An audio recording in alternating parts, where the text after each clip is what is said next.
learn to connect with the safety nets that nature has in place to nurture and protect you and your baby during pregnancy, labor, and birth.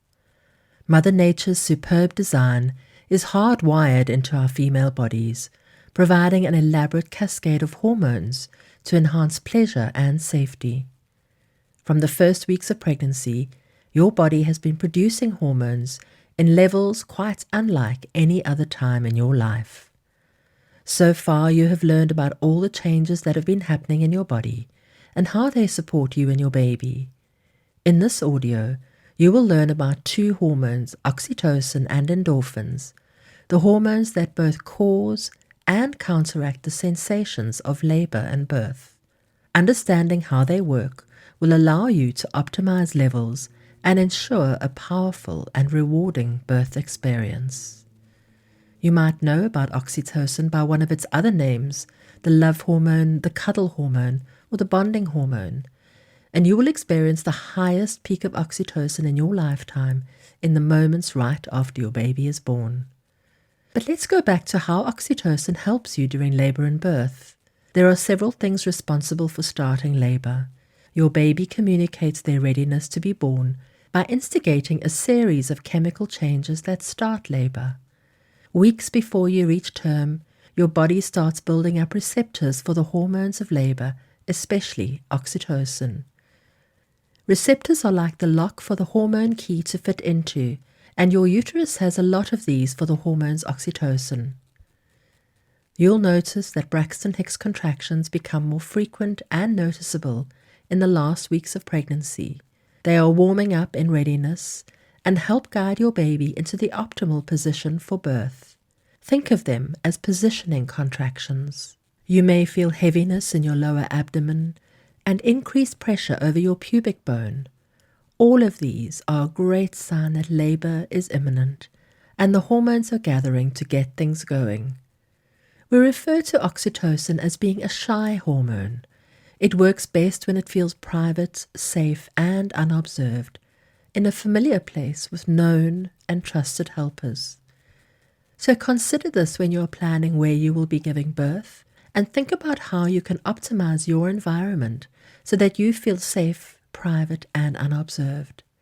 Find a birth team that will keep you calm and relaxed, allowing you to sink into being in labor and encouraging that flood of hormones into your system. When you feel safe, you will naturally be guided into an altered state of consciousness. You let go of your thinking brain or the neocortex and allow the limbic system or emotional brain to take over. This is where oxytocin is made, and it is released into the bloodstream in pulses every 3 to 5 minutes, becoming more frequent as your labor progresses. In other words, oxytocin stimulates the contraction of your uterus, which stimulates the dilation of your cervix and nudges your baby down. The pressure of your baby's descending head then stimulates stretch receptors in the lower vagina, and this triggers more oxytocin release from the pituitary gland. As contractions increase in frequency and intensity, your body simultaneously releases pulses of endorphins.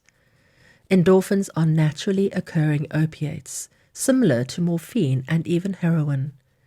Like oxytocin, they mostly appear during sex, pregnancy, birth, and breastfeeding. You may also have experienced the effect of endorphins if you enjoy long-distance running or activities like CrossFit.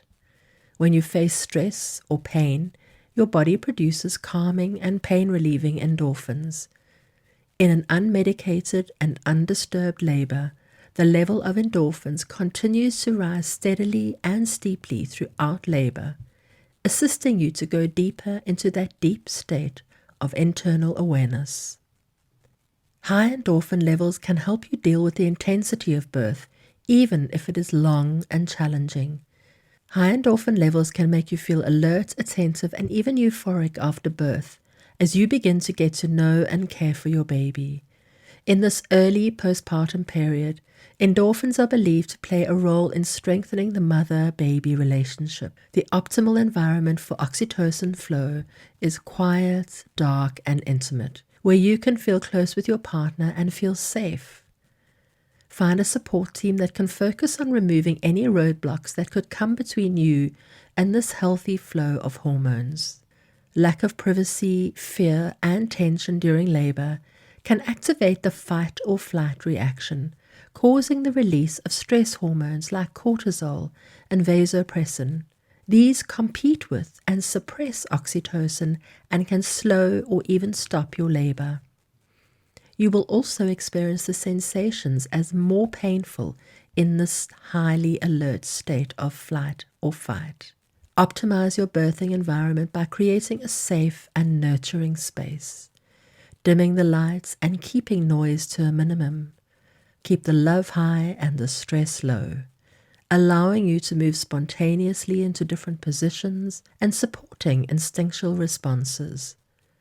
Loving touch and massage stimulate the release of endorphins and oxytocin. Work together with your birthing partner and use eye contact and body language to communicate your wishes.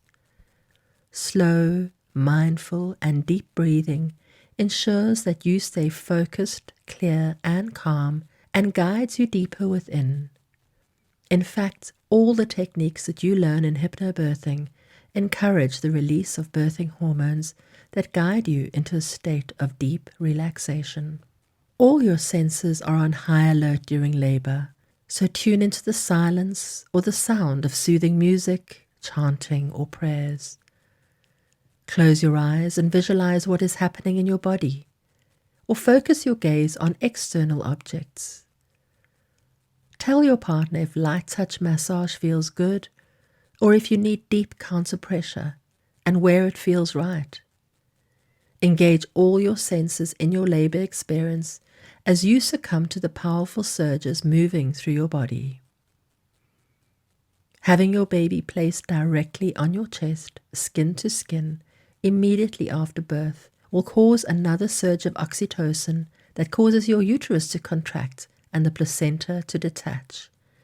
It also causes a surge of prolactin, the mothering hormone, and this, together with the effects of your baby suckling on your breast, activates breastfeeding. When prolactin is combined with oxytocin, as it is soon after birth, it encourages a relaxed and selfless devotion that contributes to your emotional and physical well-being, and that of your baby. Your baby also feels the effects of oxytocin, and levels peak at around 30 minutes after birth, so that during the first hour, both you and your baby are saturated with high levels of oxytocin, the hormone of love. Newborn babies have elevated levels of oxytocin for at least 4 days after birth, and oxytocin is also present in breast milk. During breastfeeding, oxytocin mediates the milk ejection or letdown reflex, and once again, it is released in pulses as your baby suckles. During the months or years of lactation, it continues to act to keep you relaxed and well-nourished by enhancing the efficiency of your digestion.